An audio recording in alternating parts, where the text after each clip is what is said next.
All right, boys and girls, we are now going to answer a few questions about the story that we've read, Thunder Rose. And so I have included this link so you can go back to the story for yourself. So when you click on it, if you're signed into ClassLink, it's automatically going to take you to the story. If not, it's going to take you to the ClassLink website for you to sign in, and then you'll be able to access it. On the next couple of slides, you're going to answer a few questions. First is, what is unusual about Rose on the night that she is born?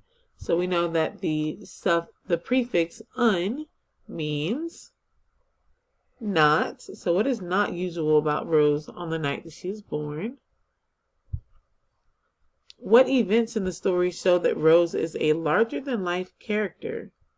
So how do we know that this is exaggerated?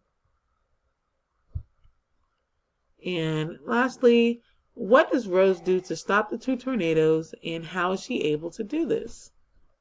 So after you've answered these 3 questions, or actually 4 questions, you are going to turn this in.